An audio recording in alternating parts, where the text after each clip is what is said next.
lads, should we get into talking about the whole live letter stuff then? So rather than react to another content creator reacting to it, I'm going to probably check their stream out and do that myself, and then have Chiaki and Cactus edit it. This is going to be part 1, and then closer to the release date of 7.4, there will be a part 2. Alright, here we go. Let me guess. Red tier, unlock. Whoa! Whoa! Whoa! Whoa! Whoa! No way! That's crazy, dude! What? One whole month before 7.4? No way! Ain't no way! Weekly limit removed on the Cruiserweight Savage tier. Ardell coins and Montian coins now can be exchanged for Evercharged Aster. I'm assuming the Aster is the weapon. New furnishing items added to treasure coffers in Return to the Evilise Alliance raids. Wait, what? New furnishing item? Oh, is this like for the crossover for Final Fantasy Tactics? It's a cool poster. I've always been a very big fan of how they do the art and tactics games. Always been a big fan of that, so more of that the better, to be honest with you. Ooh, it's cool. Okay, so all these guys are the ones from the raid tier. I want to know who this Ellison is. There's 2 Ellisons actually in the poster. There's an Ellison at the bottom here. Oh, there's another bunny boy here too. We can already assume that Ellison, female down there in the corner. The big Ellison at the top is probably like the main honcho probably of the, I guess, this raid tier. He's probably the chairman. And then the other bunny boy. So we know those 3 are specifically going to be in the next raid tier probably, right? For the Arcadian, I should say. Yeah, it looks like Urion J, doesn't it? It's like Urion J got a fucking, I don't know, got like a scar on his eye or something. He got friggin' Harry Potter or something. And they'll have it in the story where one of the reasons the Brute Bomber wanted to get so good is to, like, try and impress his brother, and then his brother hears about it and gets all depresso and angry and upset, and I don't know. I assume it'll be something like that. I'm already cooking on this story, man.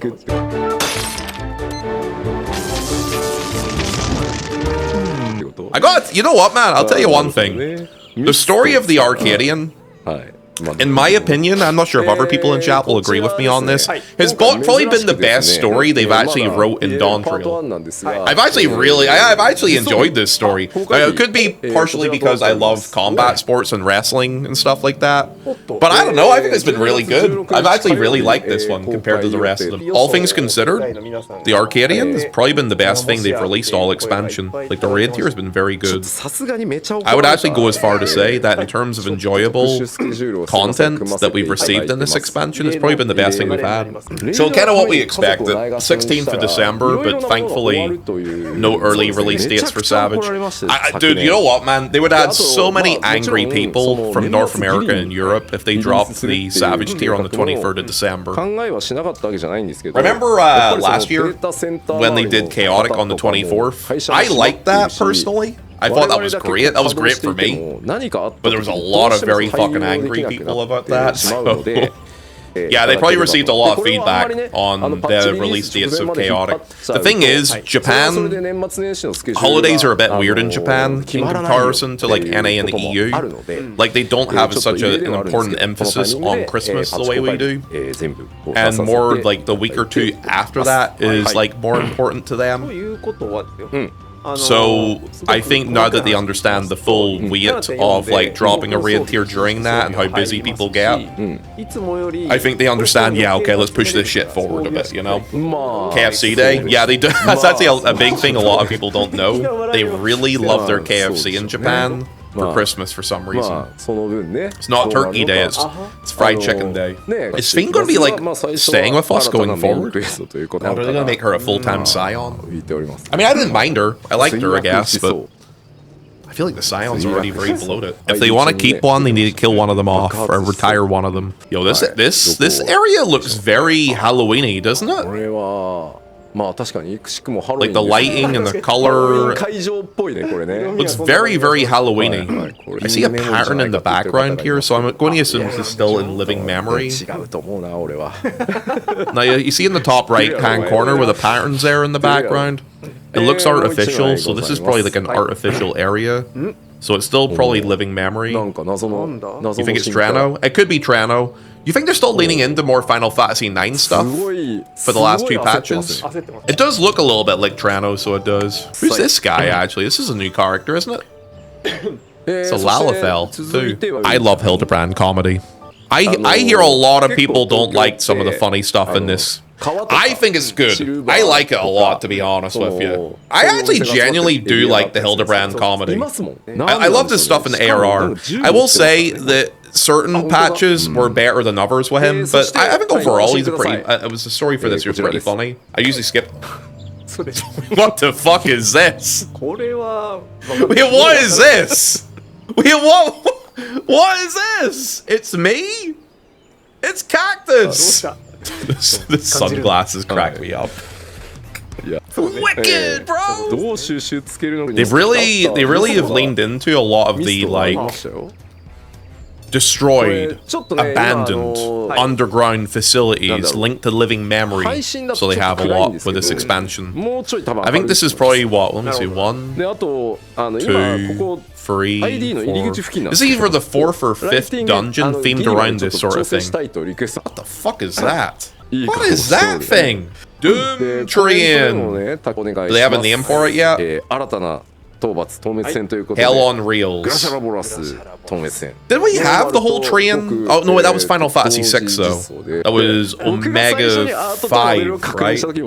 Maybe we'll get another version of Smile for it. Do you want me to ban you?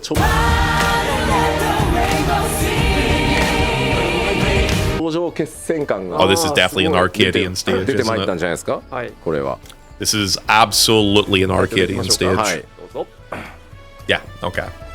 It's got that whole, like, gladiator vibe to it, which, I mean, considering what we've had so far, this would make sense. I like the design. I like the look of it. I'm not gonna lie. I think it looks pretty cool. Yeah, I suspect this might be the big lad. I suspect he might be like the CEO. I think one of the Elizons will be like the CEO, like the chairman of the whole thing. Next Unreal. Hell yeah, partner. Which probably means Shinryu will be the final Unreal, which I am very okay with, because it is an excellent fight. Oh, they're reworking Darkhold finally. Darkhold is one of the worst. I was going to say one of the worst dungeons still with Aurum Veil. Never mind. Okay, they're reworking both of them. Okay. Aurum Veil's fun, what do you mean? Aurum Veil is a pain in the... Well, actually, it's less bad now than what it was. There's just certain things with it where it's not intuitive to, like, new players. Like, when you go in with people who do not know about eating the fruit and stuff like that, and then you explain it to them, but they still don't eat the fruit, it's not as bad now. When it first came out, like back in the old days, it was fucking brutal to do it with people. But it's better now. It's not as bad now. Ooh. It's a nice looking area. I think he just tried pronouncing the name of the area there because of what he just said. Yeah, he did. Yo, even Yoshi P struggles with these fucking names. Whatever Yoshi P says is the pronunciation. I agree. It just makes me feel glad that he also struggles with it as much as I do. Details will follow for this in part 2. Are they doing a new thing for the Gold Saucer? Gold Saucer update, Air Force One. To be honest with you, this is one of the mini games I actually enjoy doing in the Gold Saucer, so like 1 or 2 more of these is I'm not against it. Out of all the different mini games the Gold Saucer has, this is one of the better ones. So well, that's kind of cool. Yeah, no, I'm okay with this. Yeah, I like that. Phantom Weapon update. I've got very mixed opinions of these weapons so far. What are they doing with this? Let me see. Items required for weapon enhancement can be obtained from various duties, including the Occult Crescent. At least they give you a reason to go back into OC again? I need to pause for a second. It is going to be a small rant about OC. Why would you make a relic weapon based around a certain area, and one of the stages you do not go into that area at all? Like, what are you doing? Like the light farming thing is totally fine if you want to farm it outside, but why the heck could you not farm the lights inside? Anyway, I won't go into any higher than that. That's it. They obviously knew we didn't want to go back in. The development of that content was well beyond, well before any of the sort of feedback we gave them came out. So no, they made that a decision. That is a decision and a half. Let me tell you. Respectfully, Yessie, you fucked up there. So you did, boys. Okay, it's different classes than I thought they were going to add. Mystic Knight, I assumed they would. Dancer, I had a feeling they would do that too. Gladiator, I did not think they were going to do Gladiator, but I'm not against it. This must be like the Eureka version, well, Occult Presence version of the Eureka accessories. You like how we have Blitz Ring and stuff like that, or the Cassie Earring? 4 pieces of Disciple of War and Disciple of Magic each. Character attributes are increased while exploring in the Occult Presence. I mean, obtained rarely from critical encounters, treasure chests, magic pots, and happy bunnies. I mean, I like the fact that it's exclusive to OC. I would need to see how strong these actual items are. But it's a good addition. I'll give them that, it's a good addition. Because these are good things, but it doesn't fix the core issue of it. Gives me a reason to go back in. Maybe I'll farm the accessories while I'm working on a relic weapon inside. I can work on a few more phantom jobs. I think I've leveled 7 or 8 of them so far. Cosmic Exploration next. Okay, yeah, they didn't. So, before they go into this, they still didn't fix the core issues of OC. Unless they're going to do that in 7.5. Fork Tower needed reworked. Like, at this point, it needed to be made easier.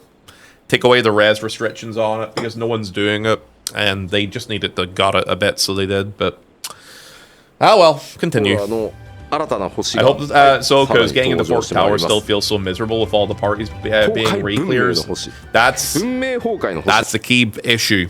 If you're a new player wanting to get a clear in Fork Tower, there's only a few people that have cleared Fork Tower. Like, there's only a couple of thousand people that have cleared it at the minute. Bringing new people in... Okay, with re-clear groups, they don't want to bring new people in because there's certain mechanics that will just wipe everybody. So they want to protect themselves, and it makes sense. But there's no incentive to bring new people in, and the difficulty level of it is not appropriate for the rewards given. So they need to do something about that. We'll see what they do with that in 7.5. I get the feeling they're just going to abandon it, though, but we'll see. It looks a lot like, God, what's that area in Heaven's Ward? Like, not in terms of, like, the color aesthetic and stuff like that, but in terms of, like, the zone design. It kind of reminds me of, what's that area called? Yes, Diadem. Yeah, it reminds me a lot of the Diadem with, like, a colors palette change. Turning Mist a little bit, too, yeah. That a little bit, but yeah, Diadem would be what I would relate it to a bit. But I do have to say, the weapons here, or the tools look very interesting. Like, the design of them looks cool. Rune Exploration. Uncover ancient records pertaining to the planet's past, and have them appraised to obtain a range of items. I really hope this doesn't have to be linked to crafting and gathering, because I actually think I would do something like that, because I just find stuff like that interesting. That could be cool. Yo, look at that mount. What does that remind anybody of? That StarCraft Marine helmet, though? You know what? One thing that actually you could talk about with this, because of the fact that they're removing the glamour restrictions from not just, like, all classes, but also crafting classes. There's certain crafting glamours that look really good that now can be used on battle classes. That's pretty fucking cool. You know what? That would be a bigger incentive for me to want to actually level a crafter or gatherer up. There might be a cool glamour link to one of those things. I'm more likely to level it because of that. What the fuck is this? It looks like something from Kingdom Hearts or something. United in Stella and Column. Oh, this is the new variant / criterion. The art style is very unique. Yeah, it looks like it should be in a Kingdom Hearts game. The Merchant's Tale. Okay. Yeah, it's almost like your character doesn't really fit in this world. I feel like Goofy's about to pop out and be Sora! This is literally Kingdom Hearts. Look, man, this is fucking Kingdom Hearts. What is this? 8.0 is the Kingdom Hearts crossover expansion. Oh god, can you imagine? Okay, the Warrior of Light and that cat girl are both like... Oh, they must be getting sucked into this book or something. Oh, it's like a fairy tale book. That's what it's going to be. It'll be like, oh, we're going into this book of fairy tales. That's why it all looks all weird and stuff, man. You're probably getting sucked into the book, and then you have to go through like a storybook thing. Yeah, it's like Winnie the Pooh from Kingdom Hearts! It all goes back to Kingdom Hearts, guys! Oh, what's this? Variant Dungeon Advanced. With no exploration, this mode consists of 3 boss battles from the Variant Dungeon, which can be attempted in any order. Okay, so there's no bridging paths, but you can fight the bosses in any order you want to then. That's probably a good thing for like practicing the bosses, I guess. You know what? I bet you these bosses, I haven't looked yet, but I'm going to make an assumption here. These bosses will be the bosses in Criterion. And the ability to change which boss you fight first. They've done this so that you can get practice in before you do the harder boss or the harder version of the boss. Because that was a big complaint people had with Criterion. To be honest with you, the boss design of the Criterion dungeons was always really fun to do.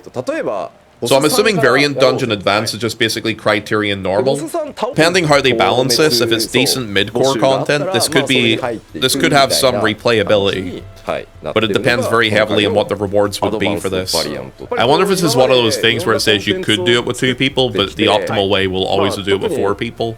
Yeah, I do think it's a pity they're removing the trash mob, so I had to give the... for me personally, I feel like it gave Criterion a little bit more personality. This is a wait and see for me. This could be good. I think the biggest thing about it is what longevity the content will have. It says there's rewards independent of each other for each of the different bosses.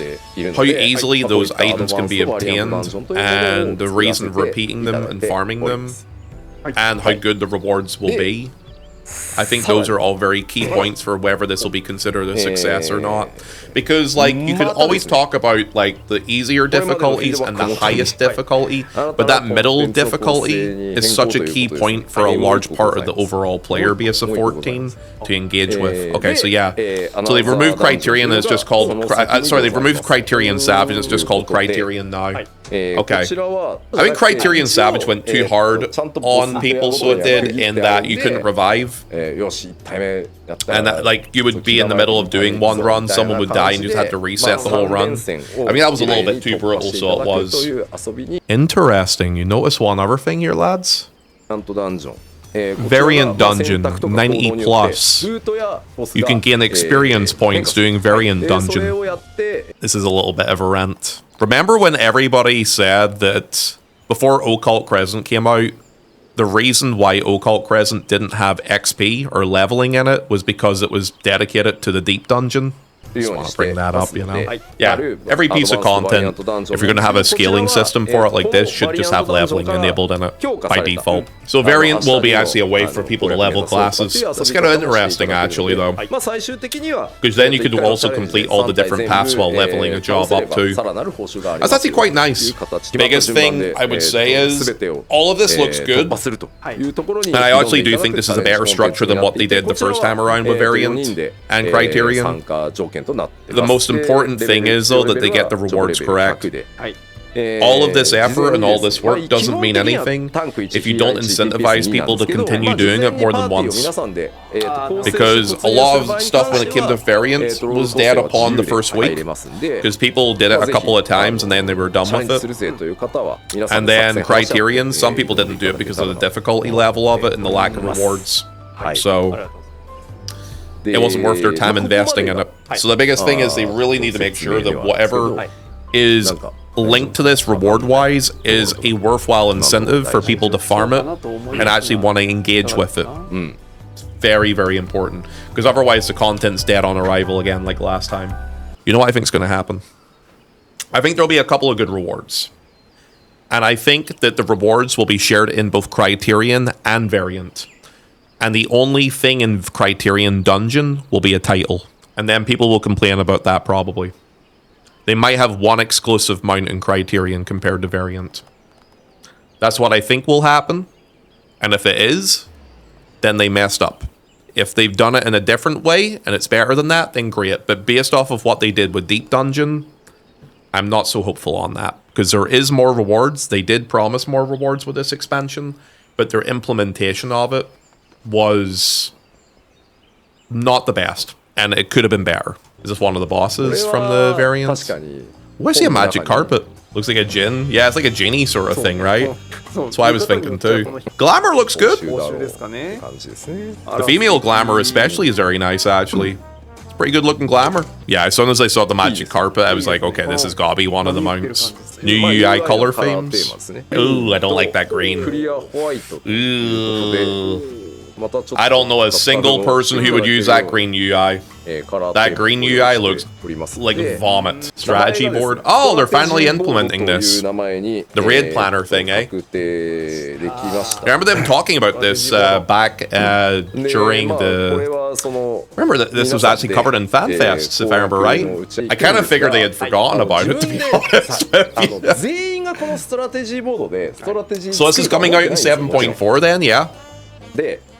I mean, I don't know about other people. I generally, whenever I'm looking at strategies, go to those websites because they're usually a little bit more interactive than this. But it is good that there is some implementation of being able to show strategies for fights built within the game itself. Generally, I'll still go to YouTube and stuff like that anyway, but I do think this is a good thing for people to have in case like they're in the middle of a fight and like people are messing up a mechanic and you can just link that quickly. I think that's kind of nice. Yeah, it's definitely a step in the right direction. Depends how they can make use of it within the game itself. It has all the right things though. It actually, you know what it reminds me of? You know those Hector strategies whenever he releases those videos for like an extreme or a savage? It kind of reminds me, like the icons and design and the showing of things like that, it kind of reminds me of him explaining fights in his videos. Because he uses a very similar design to this. Introducing a new UI element inspired by your feedback. Oh, interesting. It's like a shortcut key, so it is. This is kind of nice. I can see people like throwing emotes and shit on that. That's actually a good thing, so it is. I think some people on controller would make use of something like this a lot. Because it's kind of a pain in the ass where you want to use an emote and you have to go through to the menu thing rather than... Because it's like, some people on controller don't want to have to type. So having the ability to have something like this is actually a good thing. This is nice. This is okay. Dawn Trail, the quality of life expansion. I think a lot of people would have said that about M Walker. I think M Walker had a lot of quality of life improvements. Is that the UI stuff there on the right hand side? Oh no, there we go, okay. You know what I really wish they would do? Kind of like how with the additional action buttons for people on controller in like Eureka and Bosja, I wish they would have something like this that would interact with that. I think that would be really nice. I do notice one thing, there's multiple pages to this. So the 5x5 here, the 25 buttons, since there's 4 pages of it, it means it would be 100 buttons on the handy. That's actually pretty good.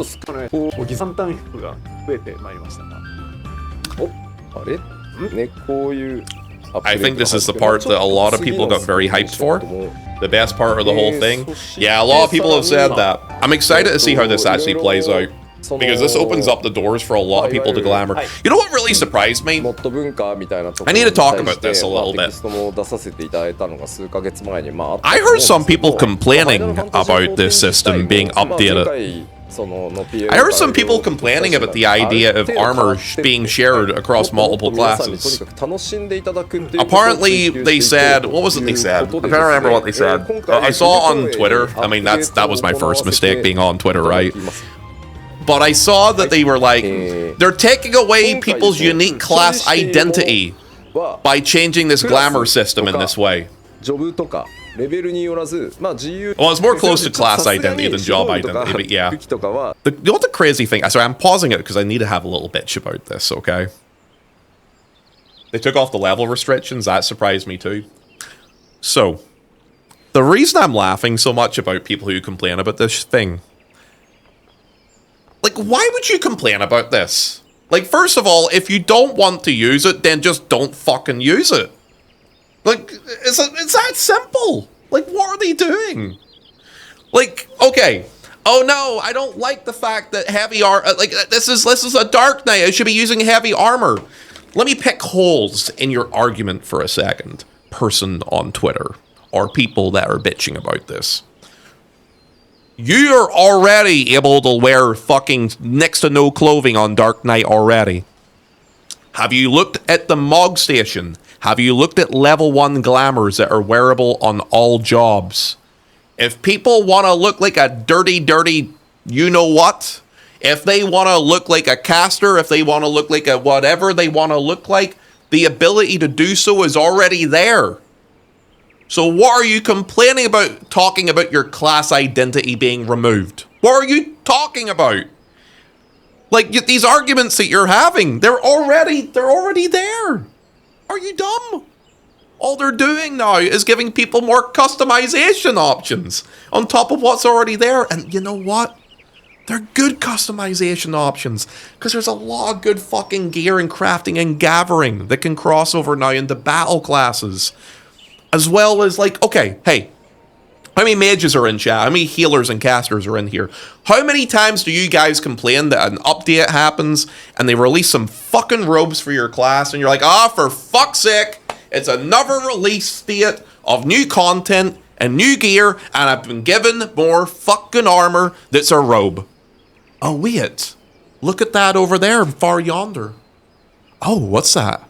Oh, that aiming class has like a really nice frilly top that would look great on my caster. Well, guess what? You can wear it now.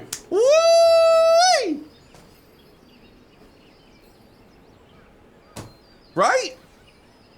And you know what? It could absolutely fit into the aesthetic if they want it to. But the most important thing to take from this is this, lads. You get to choose how you want to look. There's no restrictions on it. How can you complain about that? If you don't want that to be a thing, then you don't have to.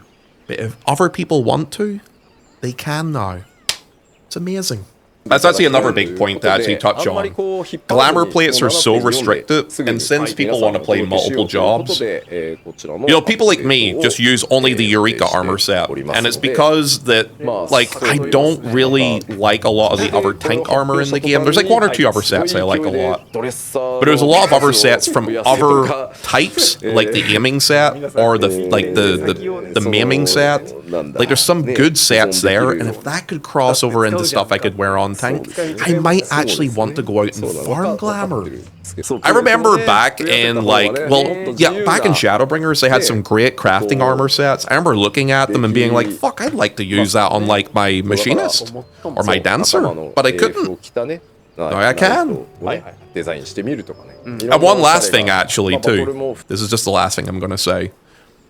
I can't believe it took them this long to do it, because guess what? This was available in FF11 years ago too. And you know what? They went one step further. In 11, you could make a relic weapon that was specific for one job, and you could use it on another job. The Aegis, the best magic shield in that game, this large gold shield. Oh, you're playing a Geomancer? Yeah, you can glamour it. It's called lock style in that game, but you could put it onto it too.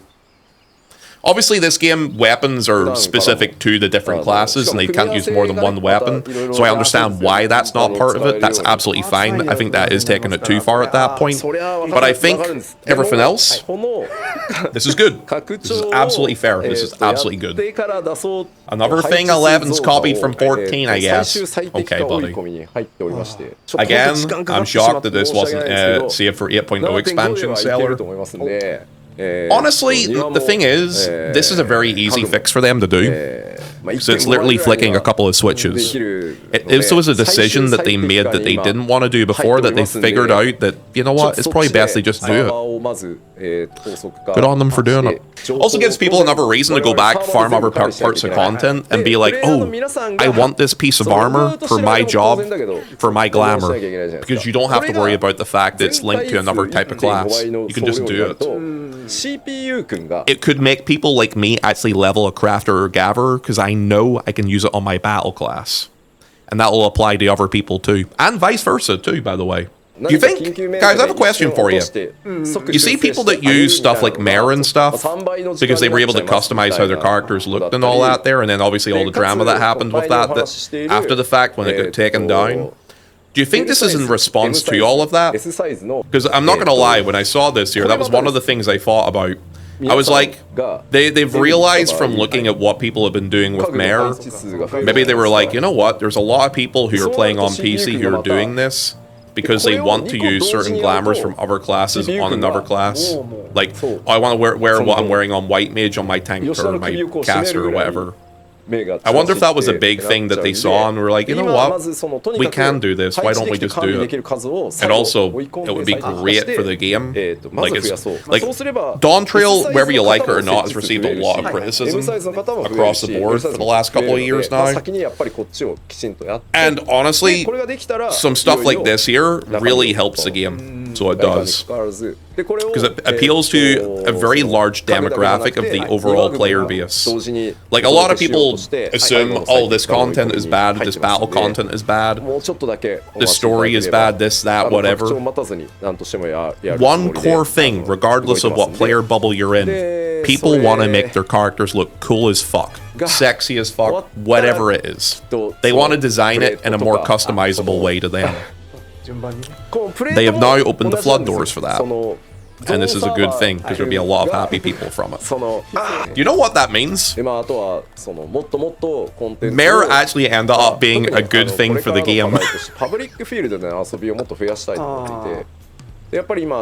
It actually did! I've never used it, but it's actually, unironically, has actually made the game better. Which is not the first time this has happened. Like, there's been things that, like, okay, chat bubbles, for example, though, apparently, like, the plugin chat bubble things is better. But there's been many examples where the add-ons have been incorporated into the game because of how popular they got, and then the devs noticed how popular they got. This is one of those examples, too. Timers on party lists, yeah, that's another big thing as well that they added in Endwalker. As a Mare user, if it's sacrificed, made this happen, I'm good with it. Yeah, I gotta be honest with you, this is a very good change. Very good change. How do you feel about the live layer?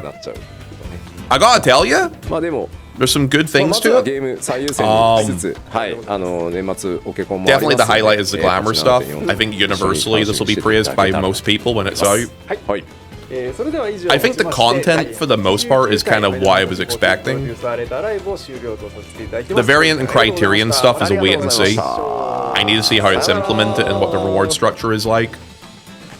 I think I need to wait on that before I can really decide if I like it or not. I think the raid tier has been really fun for Dawntrail. I do think the Glamours have been less than great, though. I think a lot of people would agree with that there, too. I read through the CPU stuff, Ponto. It's summed up with performance updates they're doing for housing. They're looking at 1.5% increase in indoor or outdoor furnishings. Glamour plates are also CPU bound, which they will look into improving as well. They are planning on adding more content in public fields as well, which likely references to the open world zones. They heard my feedback. I was the one fucking content creator, and I said this to Koji too. This was like a big fucking complaint I had. I was fucking complaining about it in the Endwalker. Dude, I was complaining about that shit years ago. And I remember when they were doing the whole media tour thing, I was like, I bet not a single content creator will bring up the open world content. And I had a list of questions relating to that, and not a single fucking person asked it. My take on the live letter is this. I think it was a good live letter. I definitely think that this last bit at the end involving the Glamour took it from like for me, this was like a bog standard live letter with some interesting information in relation to the variant and criterion. But I would have put it at like a B. Like if I was going to put it on like a tier list, it was probably like a B. But then the Glamour probably shot it up to a high A. The Glamour change is such a enormous change and improvement for the game that honestly that announcement alone has leveled it up like an entire tier and almost even into S probably, just because of how big of a major thing that's going to be for people. Hopefully the content is good. I think that's the most important thing they're going to have to do with this next patch. I think the content needs to hit, and it needs to hit hard.